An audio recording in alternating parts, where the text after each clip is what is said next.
Good afternoon. Welcome to today's webinar. My name is Joshua. I'm going to be your presenter today. Welcome to everyone. We're here to talk about calculating a payroll adjustment in the new version of Payroll that's been merged into our home screen for Church Windows, our Payroll here.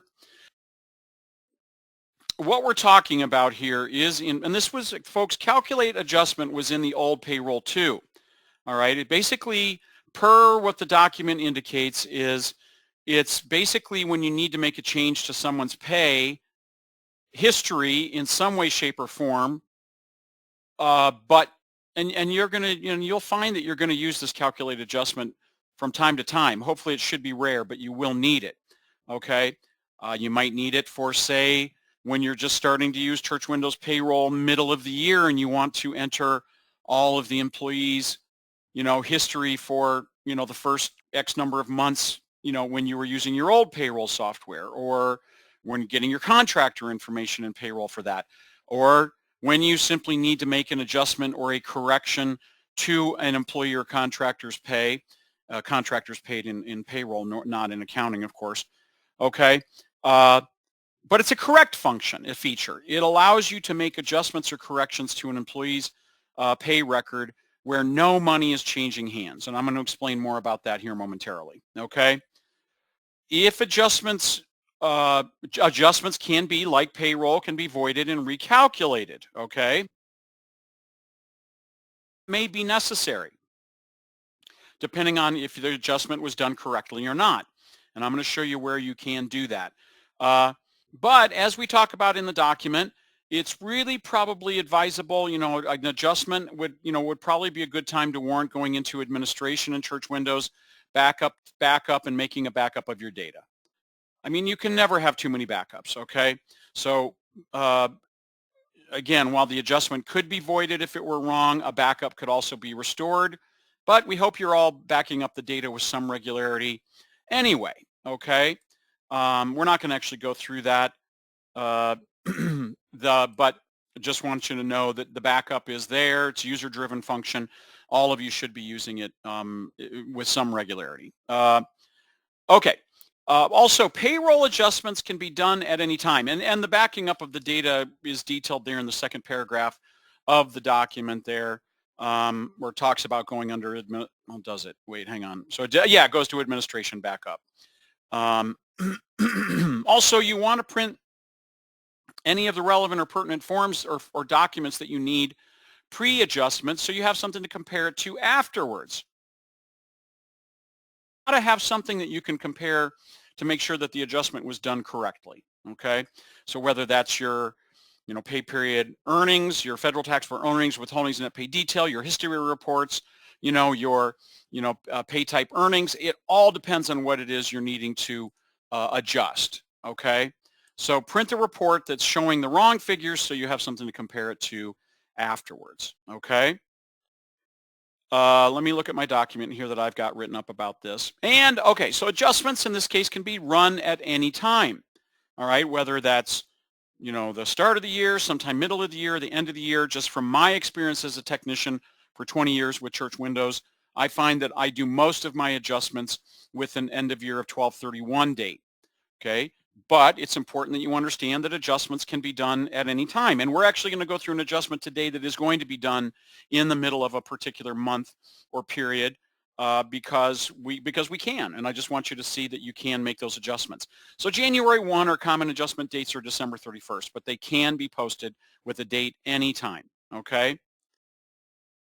Finally, before we actually go into our adjustment process, I want to point out that for those of you, forgive me if you're not familiar with the old payroll software, but you no longer need to use the calculate adjustment feature in order to be able to enter given paid time off, vacation, or sick time employees. If you're wanting to know more or learn more about how to record or set up the PTO, vacation, or sick time in the new payroll, please join us for the webinar event that is scheduled for February 28th. Okay, that is the PTO setup webinar that I'm doing at the end of the month that will detail that. So the good news is we don't need to do adjustments in order to be able to get the PTO, vacation, or sick time entered as of, say, January 1. And you'll learn more about that on that event. Okay? All right. So after having kind of talked through those few things initially, let's talk about an adjustment we're going to post in our payroll today. Just a really common, good example of where something, an adjustment is warranted. All right. So what I'm going to show you here is when we go up to reports and export pay reports and I go to history report, we're going to go down to our federal taxable earnings, withholding, and then net pay detail report, okay?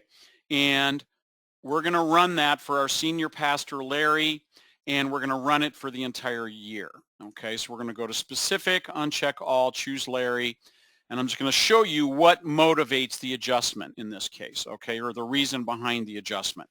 So what this is going to do is it's going to break down all of his paychecks throughout the year. And you know, I know there's kind of a lot here, folks, but I'm going to try to steer some focus for you. But if we notice here that, you know, all of the pay dates are really consistent, you know, except when we look at our February 15th pay. So if we look at here, you know, earnings without allowances is wrong, non-taxable, well, not wrong, different, okay? So they are wrong, but I'm just saying wrong's not really a good word. They're just not what they should be. Let's put it that way. So as we clearly notice, 1, 2, 3, 4, fifth column over, federal taxable compensation shows $1,842 as opposed to the other pay periods or paychecks that we wrote for him where they were considerably less. And if we even further steer our focus further to the right, the one called non-taxable allowances shows a really big discrepancy on there. So to make the long story short, what happened was maybe we have a new person doing payroll or something, or for whatever reason, the housing allowance got put into their regular gross pay and it didn't get allocated into their housing allowance. So it's now misreporting. And that's kind of had a chaotic effect on the pastor's pay for the year. And so we're going to use the calculate adjustment function to fix that. Okay, I could go in and void the pay, but why that becomes difficult for me to void is because he received a check over here on the right for $1,767.11. Okay, so there were some other things like non-taxable or taxable deductions that were involved here that changed that. So his check amount may have been wrong. So what I know after having researched this is I actually owe him money because I had some things withheld. Like we notice right here, federal withholding shows $69 for that check, not $4, okay? And if we look over here, state withholding was $41, not $21.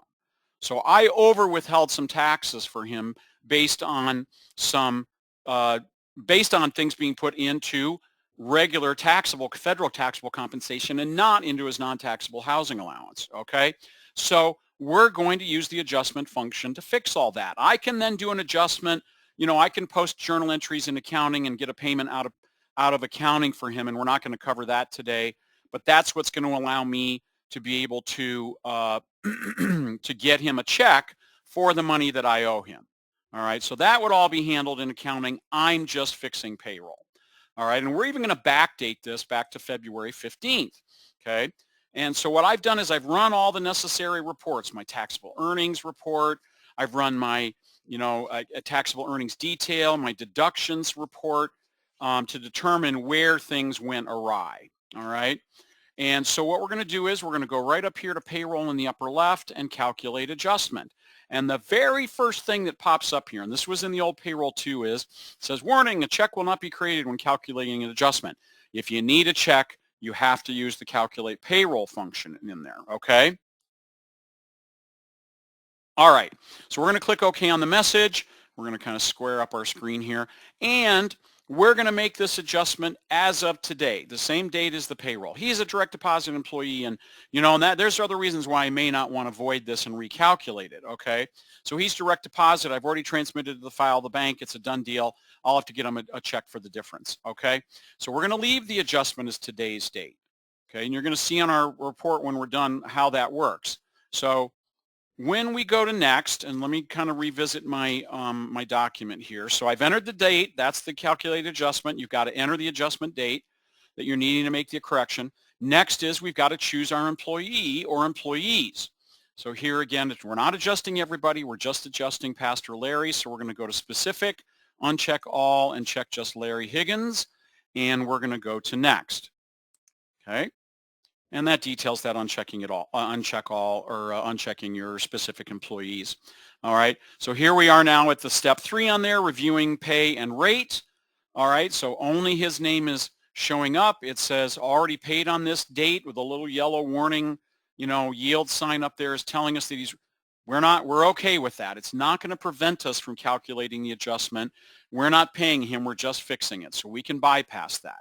So one of the most important things to understand about the adjustment feature is it's going to show up here with $0 amounts because it's waiting for you to tell it what you want to adjust.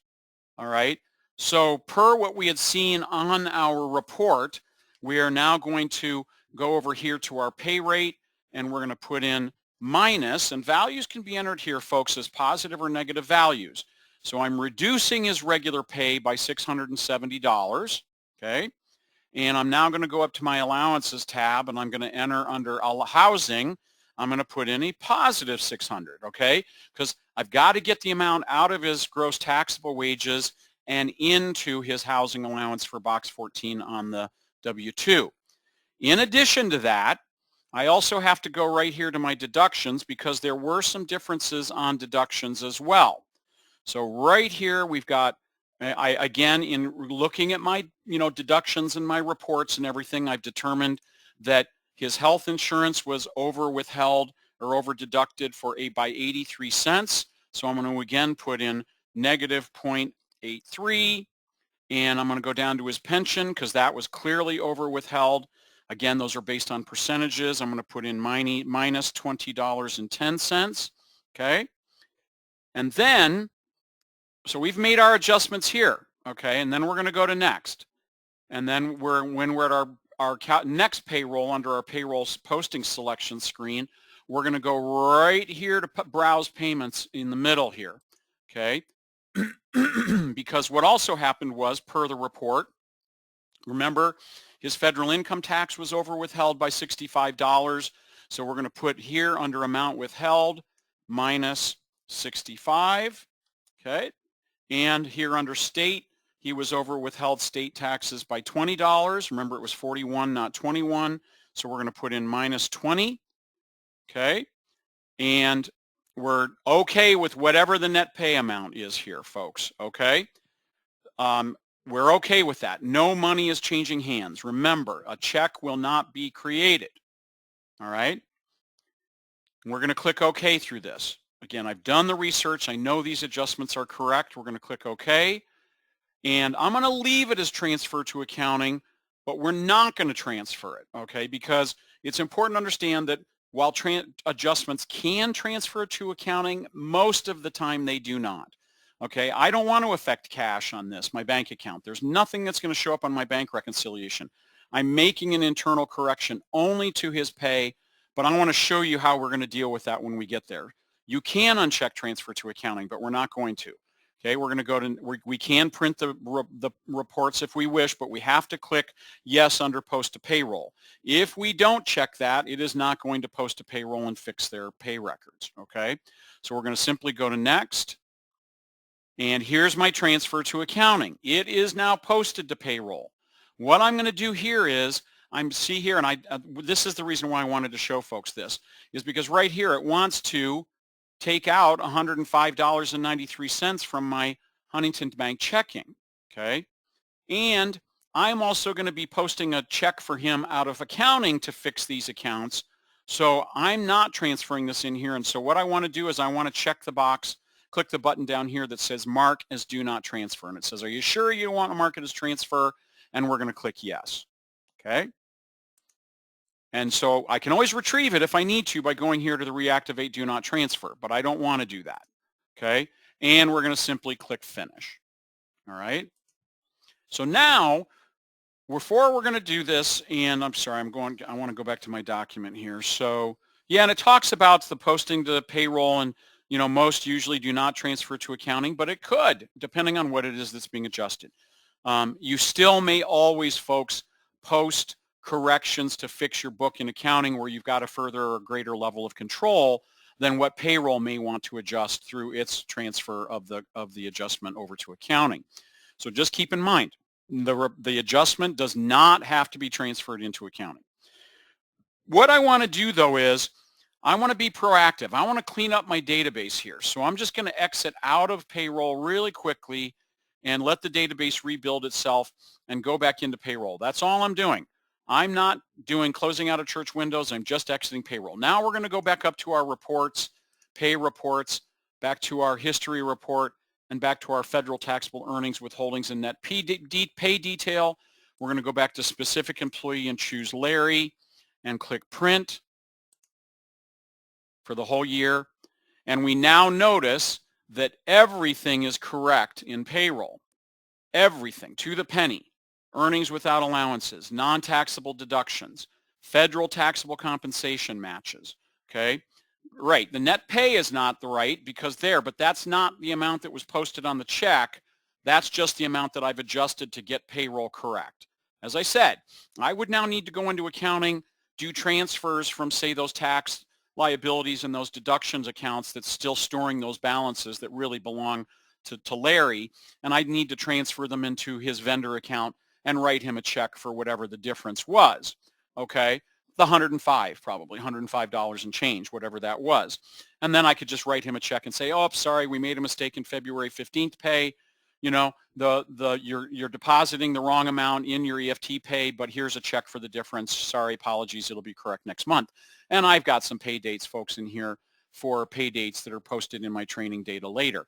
But the adjustment function has allowed us to correct the payroll module without writing a check, okay? And if I didn't want to change the net check amount for that day, I could have posted it for a different day. It's your choice, okay? You have the ability to be able to do that.